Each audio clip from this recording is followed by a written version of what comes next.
So today's subject is financial accounting, and we have started chapter number first, that is introduction to company accounts. And we have seen some points like what is company, then the features, then types of company.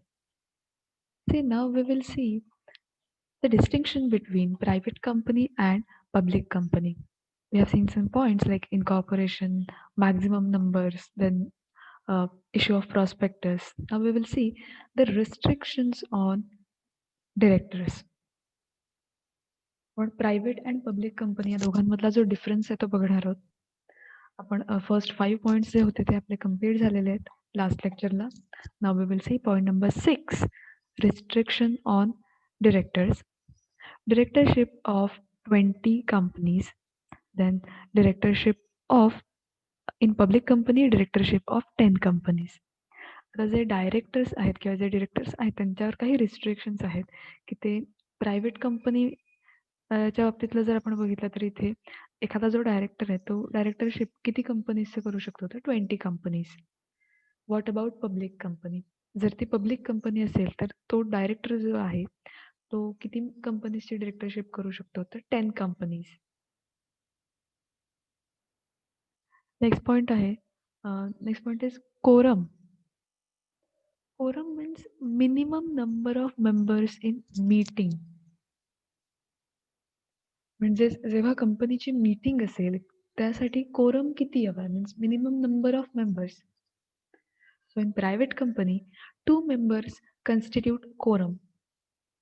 म्हणजेच private कंपनीमध्ये जेव्हा meeting असेल तेव्हा कमीत कमी 2 members तिथे असणं requirement आहे तिथे तिथे गरजेचं आहे. So quorum 2 members constitute quorum.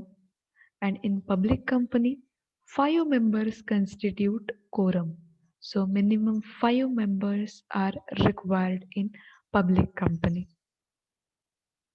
Next point is finance for purchase of shares.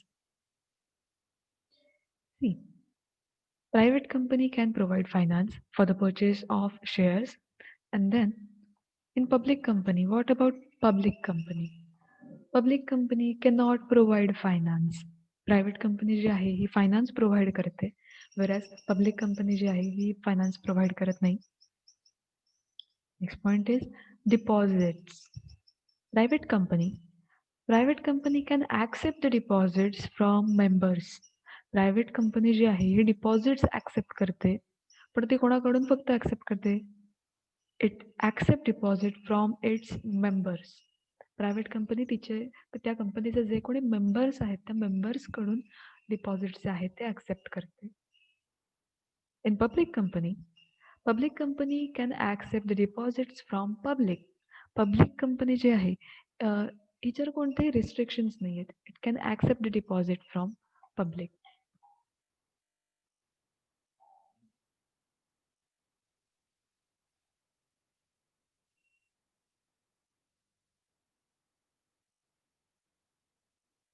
Then report.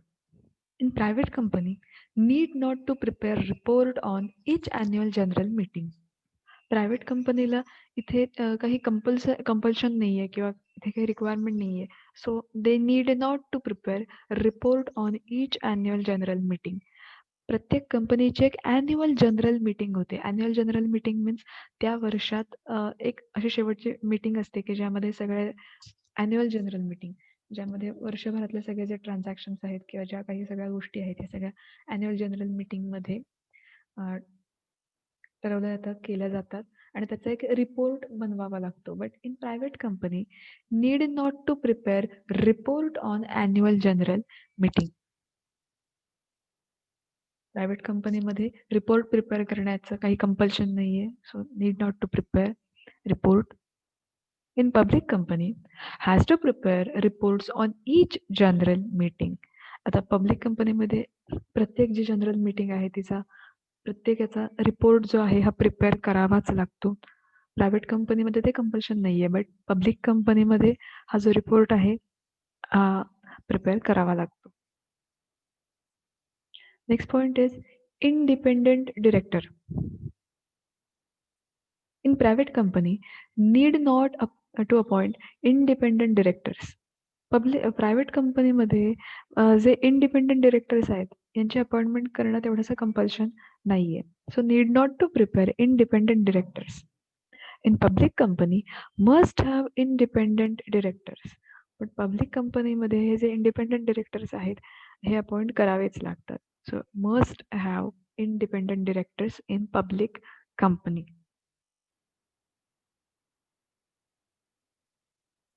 Next point is restriction on deposits. In private company, not required to comply with certain restrictions on deposits. Private कंपनीमध्ये mostly जे deposits आहेत हे त्यांच्या मेंबर्सकडूनच घेतले जातात. Means मेंबर्सचे जे काही deposits आहेत ते ॲक्सेप्ट केले जातात. So it need not to require comply with certain restrictions on deposit. त्यामुळे प्रायव्हेट कंपनीमध्ये डिपॉझिट्सवरती कोणते रिस्ट्रिक्शन्स जे आहेत हे ठेवले जात नाहीत. But in public company has to comply with the restrictions on deposit. Public कंपनीमध्ये जे डिपॉझिट्स आहेत हे पब्लिककडून ॲक्सेप्ट केले जातात. So all over public so that's why त्यांच्या जे डिपॉझिट्स आहेत त्याच्यावर सुद्धा काही रिस्ट्रिक्शन्स हे येतात. So in public company has to comply with the restrictions on deposits. Next point is restriction on powers. What about private company? No restrictions on the powers of board. Private कंपनीचं जे board आहे, board of directors, तर त्यांच्यावरती कोणत्याही प्रकारचे restrictions नाही आहेत. So no restriction on the powers of the board. So याच्यावरती कोणत्याही प्रकारचे रिस्ट्रिक्शन्स घातलेले नाहीये. No restriction on power. In public company, restriction on the power of board. But in public company, there is restrictions on powers. But public company मध्ये जे powers आहेत तर त्याच्यावरती restriction घातलेले आहेत. So these are the differences between private company and public company.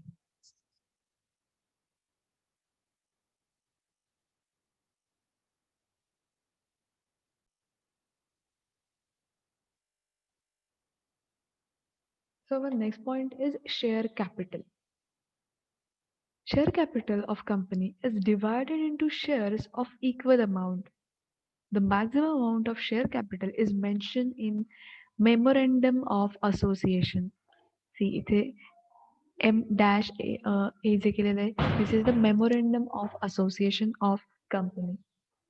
It is the aggregate amount of money paid or credited as paid on shares or stock of corporate enterprises. हे जे share capital आहे कंपनीचं हे divide केलेलं असतं. It is divided into shares of equal amount. Equal अमाऊंटमध्ये जे share capital आहे हे डिवाइड केलेलं आहे. And the maximum amount of share capital is mentioned in the memorandum of association. Normally, companyचं जे memorandum of association आहे, it contains all information about the company. So, the share capital आहे कंपनीचं हे memorandum of association मध्ये mention केलेलं आहे. Let's we see the division of share capital. So, share capital जे आहे याचं डिव्हिजन कशा कशा प्रकारे केलेलं आहे ते आपण वन बाय वन बघूया.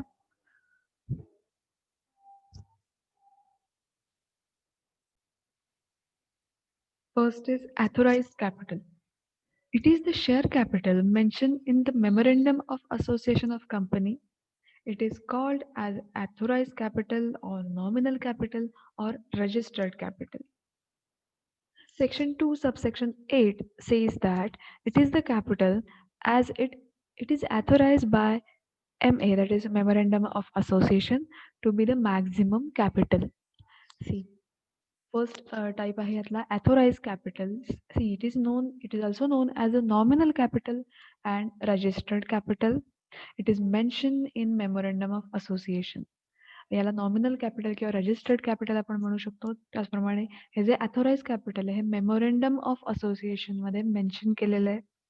Section 2 subsection 8 says that it is the capital as it is authorized by Memorandum of Association to be maximum capital. Memorandum of association मध्ये या अथॉराइज कॅपिटलला मॅक्झिमम कॅपिटल मेन्शन केलेलं आहे. This is one of the type of share capital, that is authorized capital.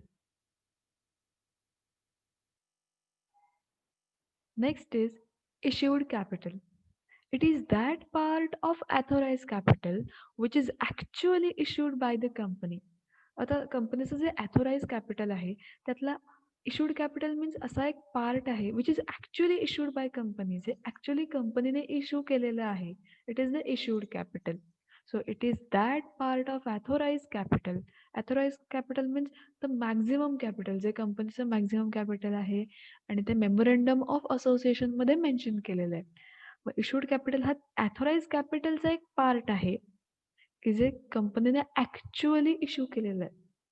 So it is that part of authorise capital which is actually issued by the company. It is such a capital which is issued from time to time by section 2 subsection 50. मग हे अशा प्रकारचं capital आहे issued capital की जे time to time त्याला issue केलं जातं. कंपनी जे कॅपिटल इश्यू करते त्याला इशूड कॅपिटल असं म्हणतात. So it is that part of authorise capital which is actually issued by the company. Next point is subscribed capital. It is that part of issued capital which is actually subscribed. आता authorise capital मधला part जो आहे जो कंपनीने actually issue केलेला आहे it is known as a issued capital. What about सबस्क्राईब्ड capital? मग आता सबस्क्राईब कॅपिटल म्हणजे काय, तर कंपनीने जेवढं कॅपिटल इश्यू केलेलं आहे त्यातलं ॲक्च्युअली किती सबस्क्राईब केलं आहे, त्यातलं ॲक्च्युअली जेवढं सबस्क्राईब केलेलं आहे it is known as a सबस्क्राईब्ड capital. Section 2 subsection 86 says that such part of capital which is for time being subscribed by the members. मग त्या कंपनीचे जे मेंबर्स आहेत त्यांनी त्या इश्यू केलेल्या कॅपिटल मधलं ऍक्च्युअली किती सबस्क्राईब केलेलं आहे ते तिथे बघितलं जातं. It is known as a सबस्क्राईब्ड capital. मग जेवढं कॅपिटल तिथे सबस्क्राईब केलेलं असेल that is our subscribe capital. Next is called up capital. It is that part of subscribed capital which is actually subscribed. आता कॉल्ड अप कॅपिटल ची definition इथे कशी दिली आहे, तर जे सबस्क्राईब कॅपिटल आहे त्यातलं सुद्धा किती ऍक्च्युअली सबस्क्राईब केलेलं आहे that is our called up capital.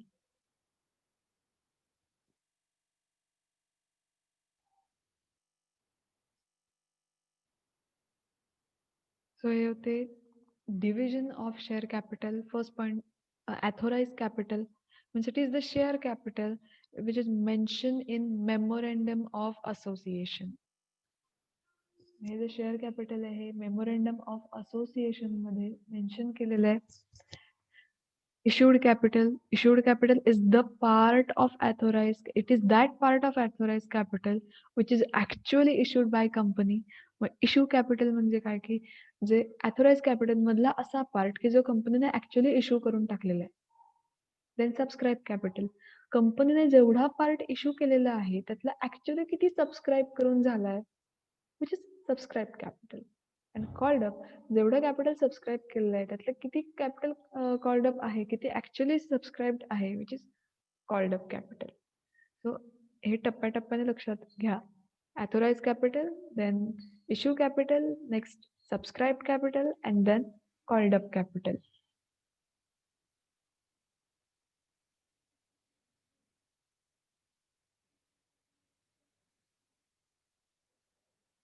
Next we will see the difference between equity shares and preference shares.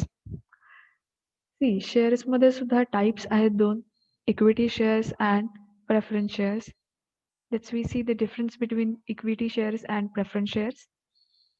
First point is payment of dividend. Just tell me, is the images visible to all? Yes, ma'am. Yes, ma'am. Okay. Let's continue. First is payment of dividend. Payment of equity dividend is made after the payment of preference dividend. First thing, जे shares आहेत त्या shares वरती dividend दिला जातो equity शेअर्सवरती आणि preference शेअर्सवरती. आता जो इक्विटी डिव्हिडंड आहे, इक्विटी शेअर्सवरती जो डिव्हिडंड दिला जातो it is equity dividend. Preference शेअर्सवर जो डिव्हिडंड दिला जातो that is preference dividend. So first point is payment of dividend.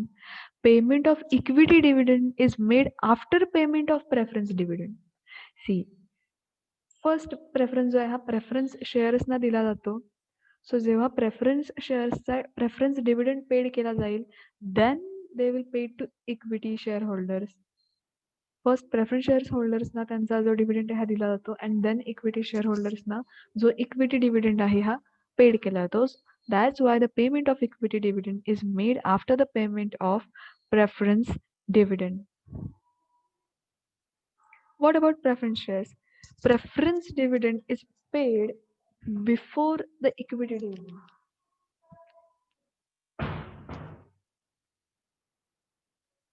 Preference dividend जो आहे हा इक्विटी डिव्हिडंडच्या आधी पे केला जातो. फर्स्ट प्रेफरन्स जो आहे हा प्रेफरन्स शेअर्सना दिला जातो कंपनीमध्ये जेव्हा डिव्हिडंड पेड करायचा असतो तेव्हा. So preference dividend is paid before payment of equity dividend.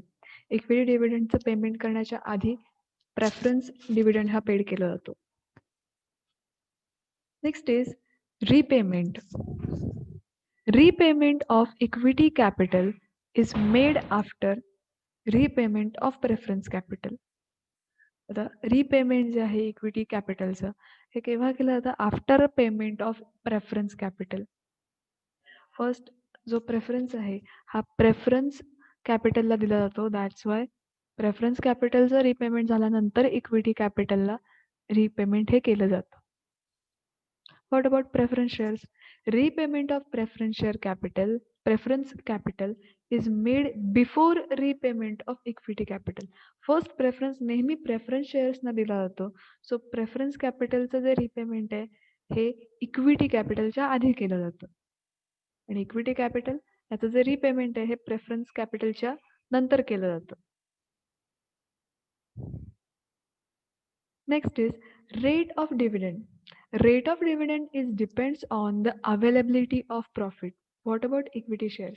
See, equity sharesना जो रेट ऑफ डिव्हिडंड दिला जातो जेवढा प्रॉफिट अवेलेबल होईल त्यातून त्यांना जो काही डिव्हिडंड आहे रेट ऑफ डिव्हिडंड हा दिला जातो. What about preference shares? Rate of dividend is fixed. Preference शेअर्सचा जो रेट ऑफ डिव्हिडंड आहे हा फिक्स आहे. प्रत्येक वेळी प्रेफरन्स हा प्रेफरन्स शेअर्सला दिला जातो. मग ते पेमेंट ऑफ डिव्हिडंड असेल रिपेमेंट असेल त्याचप्रमाणे जो डिव्हिडंड आहे त्याचा जो रेट आहे तो फिक्स आहे. मग कंपनीला प्रॉफिट होऊ दे किंवा लॉस होऊ दे whether the company is enjoying profit or suffer from loss the rate of dividend is same is fix for preference shares holders. मग कंपनीला प्रॉफिट झाला किंवा लॉस झाला तरीही प्रेफरन्स शेअर होल्डर्सना जो काही त्यांचा फिक्स रेट ऑफ डिव्हिडंड आहे त्याच रेट ऑफ डिव्हिडंडने डिव्हिडंड हा मिळणार आहे. इक्विटी शेअर्स त्यांचा जो रेट ऑफ डिव्हिडंड आहे it is depends on the availability of profit. जर कंपनीला प्रॉफिट झाला तर त्यांना चांगल्या प्रकारे रेट ऑफ डिव्हिडंड मिळणार आहे इक्विटी शेअर होल्डर्सना. जर कंपनीला लॉस झाला एखाद्या वेळेला खूपच कंपनीला लॉस झाला किंवा त्यांना काहीच देता नाही आलं इक्विटी शेअर होल्डर्सना तर अशा वेळेला इक्विटी शेअर होल्डर्सना जो डिव्हिडंड आहे हा कमी मिळतो. जेव्हा प्रॉफिट होईल तेव्हा जास्त मिळेल, जेव्हा लॉस होईल तेव्हा रेट ऑफ डिव्हिडंड जो आहे हा कमी मिळणार आहे. इक्विटी शेअर होल्डर्सना रेट ऑफ डिव्हिडंड हा फिक्स नाहीये, हा फ्लक्च्युएटिंग आहे, हा चेंज होत राहतो. जेव्हा प्रॉफिट होईल तेव्हा त्यांना रेट ऑफ डिव्हिडंड जास्त मिळेल, जेव्हा लॉस होईल रेट ऑफ डिव्हिडंड हा कमी मिळेल. Next point is arrears of dividend. Arrears of dividend cannot accumulate. See arrears आता जो डिव्हिडंड मिळतो arrears means डिव्हिडंड रिसिव्ड झालेला नाहीये. Not received dividend not received means arrears of dividend. जो डिव्हिडंड आहे हा त्या इक्विटी शेअर होल्डर रिसिव्ड झालेला नाहीये पण त्याचा डिव्हिडंड आहे. सो arrears मध्ये येतो की जो अजून त्याला मिळालेला नाहीये. So arrears of dividend cannot accumulate. Accumulate means together. आता तो सगळा डिव्हिडंड आहे, जो ॲरियर्समध्ये जो त्याला मिळालेला नाहीये, तो सगळा ॲक्युम्युलेट होत नाही इक्विटी शेअरच्या बाबतीत. So arrears of dividend cannot accumulate. सगळा एकत्र होऊन मिळत नाही. What about preference shares? Arrears of dividend may accumulate. Arrears of dividend जो आहे प्रेफरन्स शेअर्सच्या बाबतीत, जे काही डिव्हिडंड ॲरियर्समध्ये आहेत, मीन्स जे डिव्हिडंड त्यांना मिळालेलं नाहीये. डिव्हिडंड मिळतो, बट तो त्यांना रिसिव्हड झालेला नाहीये. ॲरियर्समध्ये आहे. प्रेफरन्स शेअर्सना तो सगळा ॲक्युम्युलेट करून त्यांना दिला जातो. सगळं एकत्र करून दिला जातो. What about equity shares? Equity शेअर्सना तो असा ॲक्युम्युलेट करून दिला जात नाही. So arrears of dividend cannot accumulate in equity shares and in preference shares, arrears of dividend may accumulate. Next point is convertibility. Equity shares, it is not convertible. जे कन्व्हर्टिबिलिटी आहे किंवा जे इक्विटी शेअर्समध्ये हे जे शेअर्स आहेत हे कन्व्हर्टेबल नाही आहेत. आपण कन्व्हर्ट नाही करू शकत. आणि preference shares it may be convertible. जे प्रेफरन्स शेअर्स आहेत इट मे बी कन्व्हर्टेबल. ते आपण कदाचित कन्व्हर्ट करू शकतो. But equity shares it cannot be convertible. Equity shares जे आहेत हे कन्व्हर्टेबल नाही आहेत. प्रेफरन्स शेअर्स आपण कन्व्हर्टेबल होऊ शकतात, पण इक्विटी शेअर होऊ शकत कन्व्हर्टेबल होऊ शकत नाहीत. Next point is redeemable. Redeem means repay. Redeemable. Equity shares are not redeemable during the lifetime of company. Equity shares जे आहेत हे रिडीमेबल नाही आहेत. दे are not redeemable during the lifetime of company. कंपनीचं जेवढं लाईफ आहे त्या लाईफमध्ये इक्विटी शेअर जे आहेत हे रिडीमेबल होऊ शकत नाहीत. So they are not redeemable during the lifetime of company. What about preference shares? Preference shares are redeemable during the lifetime of company. But preference shares जे आहेत हे कंपनीच्या लाईफ टाईममध्ये रिडीमेबल होऊ शकतात. So the preference shares are redeemable during the lifetime of company. Next is voting rights. Equity shareholders enjoy voting rights. Equity shareholders na voting rights आहेत. So they enjoy voting rights. What about preference shares? Preference shareholders do not have voting rights except at their class meetings. Preference शेअर्सना voting rights नाही आहेत. Equity शेअर्सना voting rights आहेत. Equity share holders enjoy voting rights. Preference shares they do not have voting rights. Preference share होल्डर्सना voting rights नाही आहेत. So these are the difference between preference shares and equity shares. In glance, see equity shares, the rate of dividend is depends on the availability of profit. Then equity shares are not convertible. Equity shares are not redeemable during the lifetime of company. But equity shares enjoy voting rights. त्यांना voting rights आहेत. And the payment of equity dividend is made after the payment of preference dividend. Repayment of equity capital is made after repayment of preference capital. This is the equity shares. What about preference shares? Preference shares or preference shareholders have preference rights. Preference dividend is paid before equity dividend. Preference dividend जो हा first पे केला जातो. Preference dividend first दिला जातो. Repayment of preference capital. Preference capitalचं जे repayment आहे हे equity कॅपिटलच्या आधी केलं जातं. Then rate of dividend is fixed. कंपनीला प्रॉफिट होऊ दे किंवा कंपनीला लॉस होऊ दे. प्रेफरन्स शेअर्सना जो रेट ऑफ डिव्हिडंड आहे हा फिक्स रेट ऑफ डिव्हिडंड आहे आणि त्याला तेवढं डिव्हिडंड हा द्यावाच लागतो. Then preference shares are convertible. Preference shares are redeemable but they do not have voting rights. Preference शेअर्सना वोटिंग राईट्स नाही आहेत.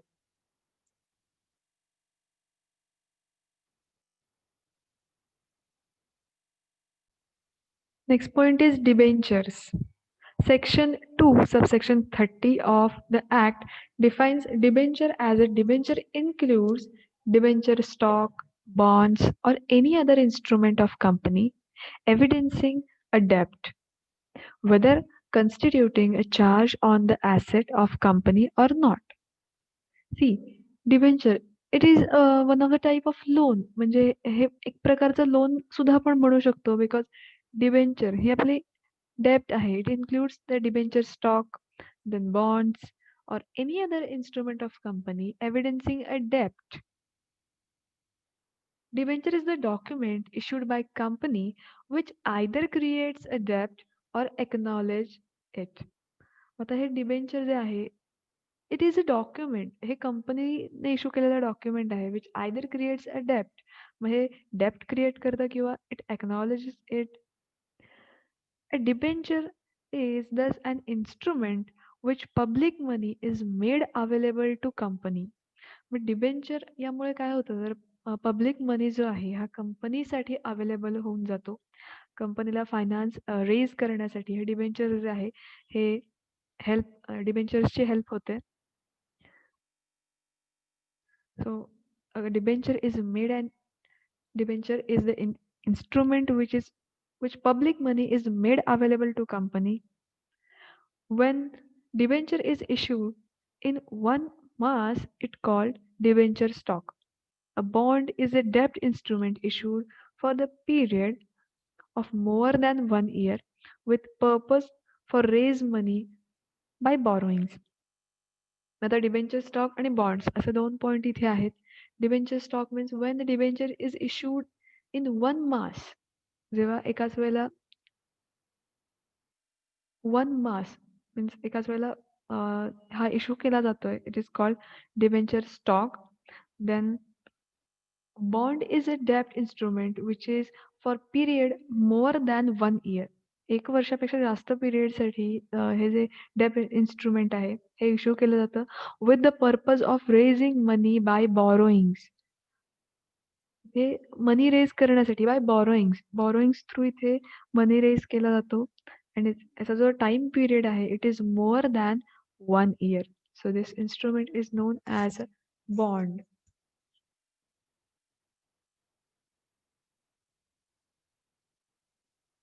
त्याचे आपण फीचर्स जे आहेत हे बघूया डिबेंचर्सचे. First is acknowledgement. It is an acknowledgement of debt by company.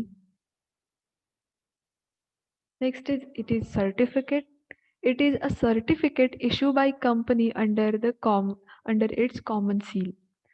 मग आता हे डिबेंचर हे एक प्रकारे सर्टिफिकेट सुद्धा आपण म्हणू शकतो. It is a certificate issue by company under its common seal.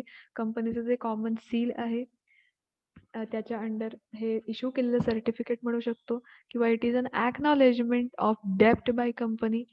डेप्टची ही एक ॲक्नॉलेजमेंट आहे. Then interest, it specifies fix rate of interest. डिबेंचर्सना फिक्स रेट ऑफ इंटरेस्ट दिलेला असतो. Then no voting rights. Debenture holders cannot attend the meeting of shareholders and exercise voting right. Voting rights हे फक्त equity share होल्डर्सना आहेत. Debenture होल्डर्सना कोणत्याही प्रकारचे वोटिंग राईट्स नाही आहेत. So they cannot attend the meeting of share holders and exercise the voting rights.